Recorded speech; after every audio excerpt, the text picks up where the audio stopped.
रासायनिक विस्थापन हम लोग पढ़ रहे थे। केमिकल शिफ्ट क्या होता है, हमने बोला था कि जो पीएमआर सिग्नल होता है, ये जो पीएमआर सिग्नल होता है उसका परिरक्षण और विपरिरक्षण प्रभाव के कारण सिग्नल में जो विस्थापन होता है उसे ही हम क्या कहते हैं, रासायनिक विस्थापन या केमिकल शिफ्ट कहते हैं। ठीक है, सीधी सी भाषा में तो हम क्या कह सकते हैं, पीएमआर सिग्नल का परिरक्षण और विपरिरक्षण प्रभाव के कारण शिफ्ट होना, स्थान में परिवर्तन होना क्या कहलाता है, रासायनिक विस्थापन। कल हम लोगों ने देखा था जैसे फॉर एग्जांपल CH3 और CH2F, इन दोनों में अगर देखेंगे तो कितना सिग्नल मिलेगा, हमें 2 सिग्नल मिलेगा। क्यों? क्योंकि 2 यहाँ पर नॉन इक्विवेलेंट प्रोटॉन, ये एक सिग्नल देगा, इसको A से प्रदर्शित कर लेते हैं, और CH2F जो है वो एक सिग्नल देगा जिसको हम B से रिप्रेजेंट करेंगे।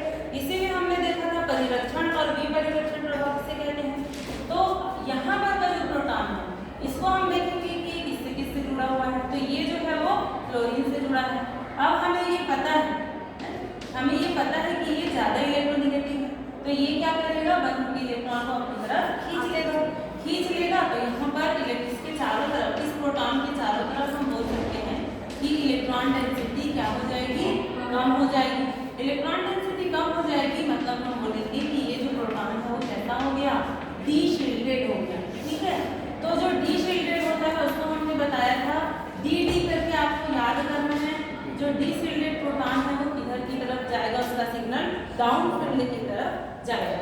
यानी अगर हम इन दोनों सिग्नल को देखें तो ये जो है वो डाउनफील्ड यानी कि इधर की तरफ रहेगा, और ये वाला जो है वो अपफील्ड की तरफ। जैसे कि ये आपका कोई पीएमआर स्पेक्ट्रोस्कोपी है जिसमें नीचे 0 से लेके 10 ppm तक के स्केल बताता है ना।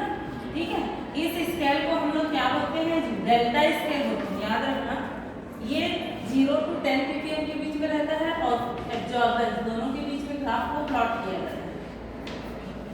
तो यहाँ पर 2 सिग्नल हमें प्राप्त होगा, A और B। इससे हमें पता चल गया ये डीशिल्डेड है तो डाउनफील्ड की तरफ रहेगा, यानी कि B वाला जो है सिग्नल इधर रहेगा और A वाला जो सिग्नल है वो इधर की तरफ रहेगा। आगे आप समझ में। इसी प्रकार हम और एग्जांपल देख लेते हैं, जैसे कि CH3 CH2OH। दूसरा एग्जांपल एथेनॉल, इसमें कितने नॉन इक्विवेलेंट प्रोटॉन, अलग अतुल्य प्रोटॉन कितने, ऐसे प्रोटॉन जिसके इलेक्ट्रॉनिक वातावरण अलग अलग है, तो कितने दिख रहे हैं, ये अलग है, ये भी अलग है, ये भी प्रोटॉन है, तो ये यानी कि ABC, ये टोटल कितने सिग्नल देंगे, ये 3 सिग्नल देंगे। ठीक है, तो हम इसको अब इस प्रकार से देखेंगे, इसका पीएमआर स्पेक्ट्रा बनाएंगे तो 0 से 10 ppm तक होगा ये। अब हमको क्या देखना है, ठीक है, हमें ये तो पता चल गया कि इसमें 3 टोटल सिग्नल ये देखो। अब हमें ये देखना है कि कौन सा डीशिल्डेड है, तो जो ज्यादा डीशिल्डेड रहेगा उसको डाउनफील्ड में लिखना है, और जो शिल्डेड रहेगा उधर अपफील्ड की तरफ जाएगा। तो आप बताओ यहाँ पर कौन सा प्रोटॉन जो है वो ज्यादा डीशिल्डेड, यानी जिसके चारों तरफ इलेक्ट्रॉन का घनत्व कम हो। तो हम ये देखेंगे कि वो कितने कौन से तत्व से जुड़ा है। जैसे यहाँ पर देखें तो ये कार्बन से, ये भी कार्बन से, लेकिन ये वाला जो प्रोटॉन है वो किससे जुड़ा है, ऑक्सीजन। और हम ये जानते हैं कि ऑक्सीजन की जो यहाँ पर इलेक्ट्रोनेगेटिविटी होगी, ऋण विद्युतता वह अधिक होगी, तो वो क्या करेगा, वन के इलेक्ट्रॉन को अपनी तरफ ले लेगा, जिसके कारण से ये वाला जो है वो क्या हो जाएगा, डीशिल्डेड हो जाएगा। तो ये सबसे ज्यादा डीशिल्डेड होगा, इलेक्ट्रॉन घनत्व इसमें सबसे कम होगा इस प्रोटॉन के चारों तरफ, तो ये वाला जो है वो सबसे इधर डाउनफील्ड की तरफ रहेगा। ठीक है, ये डाउनफील्ड की तरफ जाएगा। इसके बाद देखेंगे, इसके बाद कौन है, जो कौन सा वाला प्रोटॉन है, तो इस वाले ऑक्सीजन के पास में ये वाला है ना, और ये सबसे दूर है, तो ये सबसे ज्यादा डीशिल्डेड होगा। इसके बाद ये होगा और इसके बाद ये होगा। तो हम इस आधार पर देखेंगे तो सबसे ज्यादा डाउनफील्ड 3 सिग्नल बना लेंगे हम सबसे पहले। तो इस प्रकार से सबसे ज्यादा डाउनफील्ड की तरफ C होगा, उसके बाद B होगा, उसके बाद A होगा। तो इस प्रकार हमारा पीएमआर स्पेक्ट्रम जो है वो हमें प्राप्त होगा। यहाँ तक आया समझ में। इसके बाद आपने ये भी देखा होगा, यहाँ पर एक रेफरेंस मटेरियल यूज किया जाता है। जब किसी पदार्थ का हम पीएमआर स्पेक्ट्रा निकालते हैं तो एक रेफरेंस मटेरियल यूज किया जाता है। इस रेफरेंस मटेरियल को कहा जाता है TMS शॉर्ट में, और इसका पूरा नाम है ट्राई मेथिल सिलेन, ये बोला जाता है।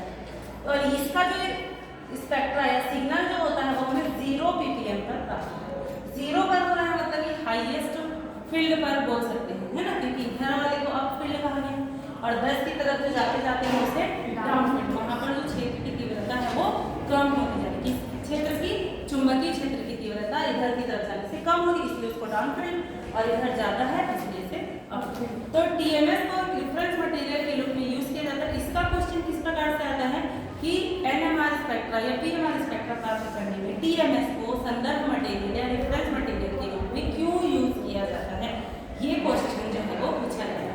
तो इसके कारण बोल सकते हैं, सबसे पहले अगर हम इसकी स्ट्रक्चर देखेंगे तो टेट्रामेथिल मतलब सिलिकॉन में 4 बंध बनाएगा और चारों जो है वो किससे जुड़ा हुआ है, मेथिल ग्रुप से, टेट्रामेथिल सिलेन, ये इसका नाम है कि नहीं।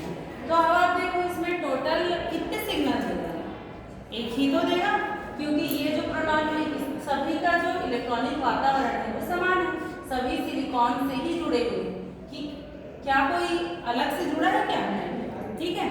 तो और टोटल प्रोटॉन कितने होंगे, अगर हम देखेंगे तो 4 दिया 12, यानी कि 12 तुल्य प्रोटॉन, और वो मिलकर एक सिग्नल देंगे तो उसकी जो इंटेंसिटी होगी वह कैसी होगी, बहुत ही ज्यादा डार्क यानी कि हाई इंटेंसिटी वाली होगी, ठीक है। ये एक कारण है जिसके कारण से इसे रिफरेंस मटेरियल के रूप में यूज किया जाता है। दूसरा कारण ये है कि ये जो सिलेन होगा, है ना, इसकी विद्युत ऋणात्मकता जो होती है, सिलिकॉन की जो विद्युत ऋणात्मकता होती है वह बहुत ही कम होती है, जिसके कारण ये क्या करेगा, बंध के इलेक्ट्रॉनों को अपनी तरफ नहीं खींचेगा, है ना, नहीं खींचेगा, तभी तो ये हाई फील्ड में अपना एब्जॉर्बेंस देंगे या सिग्नल देंगे। अगर ये अधिक विद्युत ऋणी होता तो बंध के इलेक्ट्रॉनों को अपनी तरफ खींचेगा तो इसकी इलेक्ट्रॉन डेंसिटी कम होती जाएगी। इलेक्ट्रॉन डेंसिटी अगर कम होगी तो ये डीशिल्डेड हो जाएगा, और अगर डीशिल्डेड हो जाएगा तो वो किधर की तरफ चला जाएगा, डाउन फील्ड की तरफ। तो डाउन फील्ड की तरफ अगर जाएगा तो उसको रिफरेंस मटेरियल के रूप में थोड़ी यूज करेगा, ठीक है। तो ये दूसरा कारण आया ये समझ में। तीसरा कारण ये है कि ये अक्रिय होता है, इनर्ट होता है। भाई आप अगर किसी पदार्थ को रिफरेंस के रूप में डाल रहे हैं ना अपने मटेरियल में, और वही क्रिया कर देगा आपके, जिसका आपको पीएमआर स्पेक्ट्रा ज्ञात करना है, जैसे एथेनॉल का ज्ञात करना है और उसमें हम टीएमएस में, और वो दोनों एक दूसरे से क्रिया करके कोई नया प्रोडक्ट बना लेगा, तो हमें सही या पीएमआर स्पेक्ट्रा मिलेगा क्या, नहीं मिलेगा। इसलिए वो पदार्थ कैसा होना चाहिए, जो रिफरेंस हम ले रहे हैं वो इनर्ट होना चाहिए, और ये बहुत ही कम मात्रा में यूज होता है ना, बहुत ही थोड़ी सी मात्रा लगती है, क्योंकि इसमें 12 तुल्य प्रोटॉन है, 12 तुल्य प्रोटॉन मिलकर एक इंटेंस फील्ड जो है वो देते हैं। तो ये कारण है जिसके कारण से टीएमएस को पीएमआर स्पेक्ट्रा में संदर्भ पदार्थ के रूप में या रेफरेंस मटेरियल के रूप में यूज किया जाता है। ये क्वेश्चन भी पूछा जाता है टीएमएस, इसको याद रखना। इसके बाद इसी में देखो एक और क्वेश्चन आता है, डेल्टा स्केल क्या होता है और टाउ स्केल क्या होता है। एक 2 नंबर का क्वेश्चन पूछा है, डेल्टा स्केल और टाउ। तो ये जो आपको दिख रहा है ना 0, 1, 2, 3 से लेके पूरा 10 तक, ये जो ppm में होता है, ये क्या है आपका डेल्टा स्केल। और अगर हम टाउ स्केल की बात करें तो जस्ट इसमें अगर हम 10 माइनस डेल्टा कर देंगे तो जो वैल्यू हमें प्राप्त होगी वो हमें टाउ स्केल के लिए प्राप्त हो जाएगी। जैसे फॉर एग्जाम्पल आपको बोला गया, मान लो कि आपको एक पीएम सिग्नल है जो कि डेल्टा स्केल में 7 ppm पर आपको प्राप्त होगा, और बोलेगा कि बताओ इसका टाउ स्केल पर ये कितने ppm पर आपको प्राप्त होगा। तो आपको क्या करना है, हमको ये पता है, ये याद रख लेना, ये मल्टीपल चॉइस में भी पूछा जाता है। तो टाउ इज इक्वल टू हम लोग क्या करेंगे, 10 माइनस 7, तो हमारी वैल्यू कितनी आ जाएगी, 10 से आपको माइनस कर देंगे। ये कभी कभी पूछा जाता है बहुविकल्पी में और 1-2 नंबर का, तो इसको भी आप देख लेंगे। यहाँ तक सबको समझ में आ गया। इसके बाद हम कुछ और एग्जांपल्स ले लेंगे सिग्नल वाले, सिस ट्रांस टाइप का देख लेते हैं, बताना है। जैसे कि CH3, CH2, और CH3। ये एक एग्जाम्पल है। दूसरा है जैसे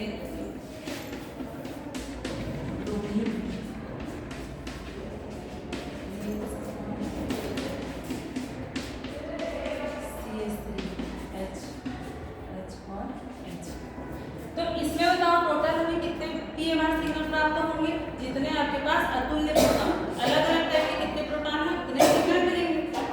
तो ये देखो, ये जो है वो आपका CH2 से जुड़ा है और ये भी आपका CH3 से जुड़ा है। तो दोनों, ये दोनों समान है कि नहीं? समान है ना? तो ये दोनों मिलकर एक सिग्नल देंगे और ये भी समान है क्या इन दोनों के? नहीं। तो ये एक अपना अलग सिग्नल देगा, यानी कि टोटल इसमें कितने सिग्नल मिलेंगे? 2 सिग्नल हमें प्राप्त। इसमें देखो तो इस टाइप के अगर जो आपको दिया जाता है इस टाइप ट्रांस टाइप का, उसमें भी हमें वही देखना है। तो ये प्रोटॉन है, तो ये देखो इधर कार्बन से जुड़ा है और इसके इधर ब्रोमीन है और इसके इधर भी और इसके इधर भी देखना है, क्योंकि इलेक्ट्रॉनिक वातावरण है तो इसके चारों तरफ का देखेंगे तो इधर प्रोटॉन हाइड्रोजन। तो ये तो एक अपना सिग्नल देगा ही। तो ये और ये समान है क्या? इसको देखो तो देखो इसके भी इधर क्या है जी? ब्रोमीन है। इसके भी, ये भी किससे जुड़ा हुआ है? कार्बन से जुड़ा हुआ है और इसके भी ऊपर साइड में क्या है? हाइड्रोजन ही है। तो ये दोनों क्या है? तुल्य हो गए ना, तुल्य प्रोटॉन हो गए। तुल्य प्रोटॉन मतलब जिसका चारों तरफ का इलेक्ट्रॉनिक वातावरण या समान तत्व या परमाणु से जुड़ा है तो उसे हम तुल्य बोलेंगे। और अगर वो तुल्य है तो एक ही सिग्नल मिलेगा, यानी कि हम बोल सकते हैं कि इसमें सिग्नल कितने मिलेंगे? केवल एक। ठीक है, अब इसका देखकर बताओ इसमें टोटल कितने सिग्नल मिलेंगे? तो देखो CH3 वाला जो प्रोटॉन है उसका तो एक मिलेगा। अब बाकी के प्रोटॉन को देखना है। तो ये जो प्रोटॉन है ये भी अपना एक अलग देगा।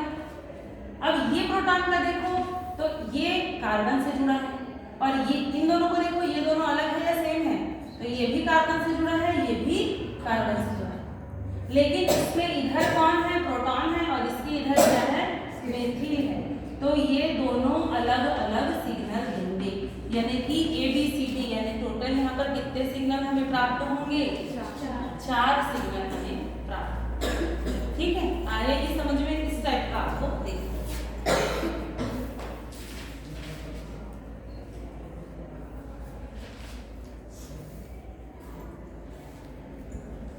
तो ये तो हो गया आपका कितने सिग्नल जो है वो मिलेंगे। अब हम लोग देखेंगे स्प्लिटिंग ऑफ सिग्नल, सिग्नलों का विस्थापन। N+L रूल भी बोला जाता है, ये भी बहुत ही इंपॉर्टेंट है। स्प्लिटिंग ऑफ सिग्नल या इसे N+1 रूल भी कहा जाता है। स्प्लिटिंग मतलब क्या समझते हो? टूटना ना। तो कितने भागों में? जैसे ये आपका सिग्नल है तो ये जो है वो अलग अलग भागों में टूटता है। एक जो है वो 2 भागों में जब ये टूटेगा तो दोनों जो भाग इसके बनेंगे उनकी इंटेंसिटी लगभग बराबर होगी, है ना? इसको हम लोग क्या बोलेंगे? 1:1। और ये जो एक सिग्नल अगर 2 भागों में टूट रहा है तो उसे हम डबलेट कहेंगे। अब ये कैसे टूटेगा? तो यहाँ पर बोल रहा है N+L नियम। फिर इसका एग्जाम्पल देख लेते हैं। तो CH3, CH2 और Cl, अगर हम इसको लेते हैं तो हमें पता है कि ये एक सिग्नल देगा और ये भी एक सिग्नल देगा, इतना तो सबको पता है ना। तो 2 सिग्नल। अब ये जो सिग्नल है क्या वो और कई भागों में टूटेंगे क्या? स्प्लिट होंगे क्या? किस आधार पर होते हैं? तो ये वाला जो प्रोटॉन अपने पड़ोसी प्रोटॉन से एक नंबर ज्यादा, जैसे इसके पड़ोस में कितने प्रोटॉन है? टोटल 2 है ना। तो ये कितने भागों में टूटेगा? तो 2+1 करना पड़ेगा। यही हमारा क्या है? N+1 rule. तो ये कितने भागों में टूटेगा? 3 को क्या बोलेंगे? ट्रिपलेट। इसी को बोला गया है N+1 रूल। कोई भी जो इस प्रकार का तत्व है मतलब कंपाउंड है उसमें जो प्रोटॉन होता है उसमें N+1 रूल मतलब ये प्रोटॉन कितने, इसका जो सिग्नल है वो कितने भागों में टूटेगा, स्प्लिट होगा, ये डिपेंड करता है ये अपने पड़ोसी कितने प्रोटॉन से जुड़ा होगा। इसके बगल में अगर 2 है तो 2+1 होगा, अगर 3 होता तो 3+1 होता, 1 होता तो 1+1। तो कितने प्रोटॉन? N मतलब कि नंबर ऑफ सराउंडिंग प्रोटॉन की बात कर रहे हैं ना, और उसमें 1 को जोड़ देना है, फिर वो उतने भागों में टूटेगा। इसी को बोला जा रहा है स्प्लिटिंग ऑफ सिग्नल। तो इसका देखो जी ये कितने भागों में टूटेगा, तो इसके बगल में कितने प्रोटॉन हैं, 3 है कि नहीं, तो 3 प्लस क्या करना पड़ेगा, 1 करना पड़ेगा। तो ये कितने भागों में टूटेगा, 4 भागों में टूटेगा। इसको क्या बोलेंगे, क्वाड्रेट, पेंटेट 5 भागों में टूटेगा, 6 का हेक्सेट 7 भागों में टूटा है तो हेप्टेट ऐसा बोलेंगे। लेकिन जब 4 या 4 से अधिक भागों में टूटता है तो एक साथ उसे मल्टीप्लेट भी बोल दिया जाता है। मल्टीप्लेट यानी बहुत सारे भागों में टूट। तो ये जो बोल रहे हैं कि डबलेट, ट्रिपलेट, क्वाड्रेट, तो ये एक सिग्नल अगर 2 भागों में टूटेगा तो देखो दोनों का ये जो इंटेंसिटी यानी ये जो है वो बराबर होगा, तो इसीलिए इसको क्या लिखा गया, 1:1। आया समझ में। अगर यही सिग्नल 3 भागों में टूटता है तो उसका जो स्प्लिटिंग होगा वो ऐसा होगा, देखो इस प्रकार से होगा, यानी कि ये और ये बराबर होगा और बीच वाले का जो है थोड़ा सा एरिया बड़ा होगा।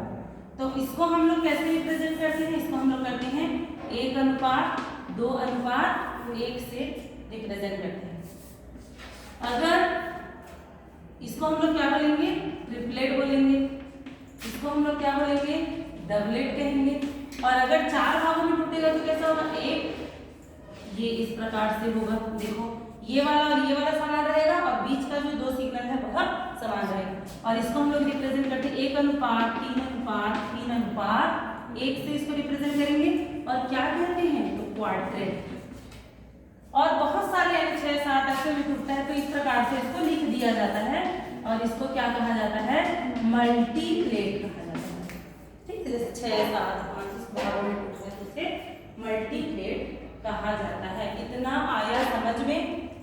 तो अब आपको कितने सिग्नल हैं वो पता चलेगा, अब सिग्नल कितने भागों में टूट रहा है वो भी पता चल गया। तो जब इतना पता चल गया तो आपको अब क्या आ जाना चाहिए, किसी भी कंपाउंड का पीएमआर स्पेक्ट्रोस्कोपी, पूरा स्पेक्ट्रम हम बनाएंगे। ठीक है, पूरा स्पेक्ट्रम हम बनाएंगे। फॉर एग्जांपल यही जो हम लिए थे उसी का ही बना लेते हैं, सबसे सिंपल का।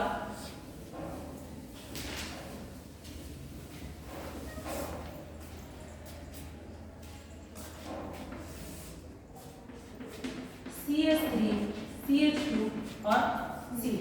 इसका बोलेगा कि इसका पीएमआर स्पेक्ट्रा बनाइए पूरा। तो जब पीएमआर स्पेक्ट्रा बनाने के लिए बोला जाएगा तो आपको ऐसा करना है, पूरा 0 से लेके 10 ppm तक उसको ऐसा लिख लेना। इस स्केल को क्या कहा जाता है, डेल्टा स्केल कहा जाता है। इधर आप लिख सकते हो ये आपका डाउन फील्ड है और ये वाला क्या है, आपका अप फील्ड है। हमको पता है ये 2 सिग्नल देगा, ए और बी। अब ये भी पता है कि कौन डाउन फील्ड की तरफ जाएगा, बताओ, ये वाला जाएगा क्योंकि इसके साथ कौन जुड़ा है, क्लोरीन जुड़ा है, तो ये इलेक्ट्रॉन को ले लेगा तो इसकी इलेक्ट्रॉन डेंसिटी कम हो जाएगी, तो ये डिसिल्डेट होगा, डिसिल्डेट तो डाउन फील्ड की तरफ। अब यहीं पर हम n+1 रूल भी लगा लेंगे। तो बताओ ये जो है, ये जो प्रोटॉन है कितने भागों में टूटेगा, इसकी स्प्लिटिंग कितने भागों में होगी। तो ये जानने के लिए हम देखेंगे कि इसके पड़ोसी के पास कितने प्रोटॉन है, तो 2 है, तो 2+1 n+1 नियम लगा दिए तो कितना आएगा, 3 भागों में ये टूटेगा। ठीक है, और ये वाला जो है वो कितने भागों में टूटेगा, तो इसके बगल में कितने प्रोटॉन है, 3 है, तो 3+1 करेंगे तो ये कितने भागों में टूटेगा, 4।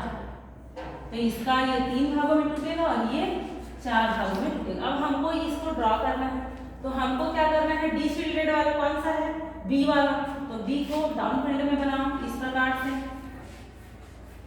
और ए को थोड़ा इसके इधर बनेगा राइट साइड में, ये इस प्रकार से। और जो 0 है वहां पर आपका क्या रहेगा, TMS। इसको आपको ऐसा छोटा सा बनाना ही है, वो आपका रेफरेंस मटेरियल है।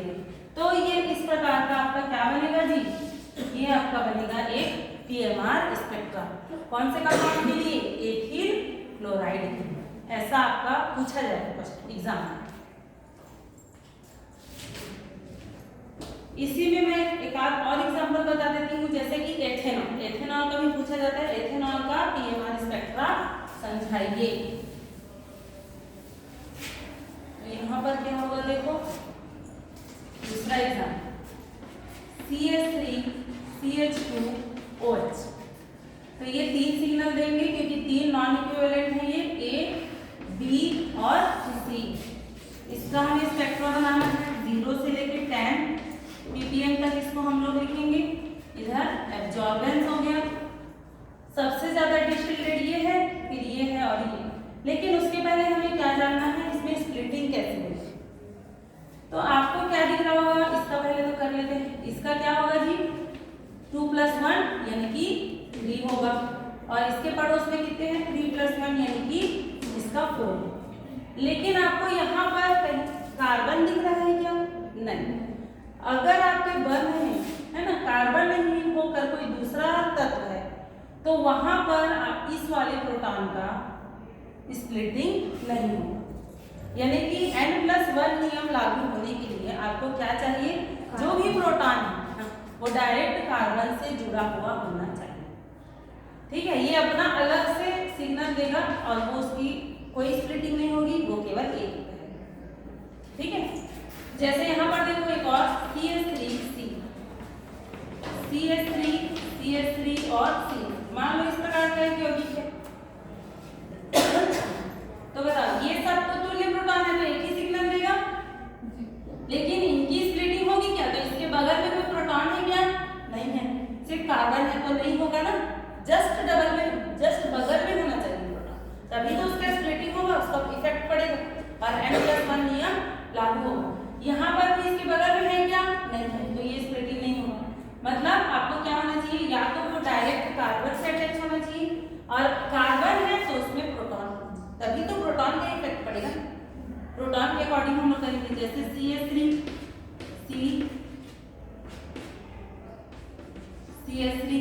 CH2 इस प्रकार का अगर लो गया, तो इसमें भी आपका क्या है, यहाँ पर कोई भी प्रोटॉन नहीं है, तो इनका भी स्प्लिटिंग नहीं है इस प्रकार से। तो यहाँ पर अगर हम एथेनॉल का बनाएंगे तो कैसे बनेगा, सबसे ज्यादा डिस्टिलेटेड आपका OH वाला है ना, सबसे ज्यादा डिस्टिलेटेड ये होगा क्योंकि इसके पास क्या है, एक ऑक्सीजन है, तो A वाले को बना लेंगे सबसे पहले इधर। इसके बाद ये डिस्टिलेटेड होगा तो ये वाला बनेगा, लेकिन ये एक नहीं होगा, ये 4 होगा, क्योंकि इसकी स्प्लिटिंग कैसी है, क्वार्टेट में होगी। तो ये हमारा B वाला है, और ये सबसे ज्यादा डिस्टिलेटेड है क्योंकि ये ऑक्सीजन से सबसे ज्यादा दूरी पर है, तो ये सबसे लास्ट में हमारा C वाला बनेगा, और वो भी कैसा बनेगा, और 0 पर आपको क्या करना है, TMS, और ये जो है वो आपका। तो इस प्रकार ये जो TMR स्पेक्ट्रम होगा वो किसका है, एथेनॉल। बंद कर दो उसको।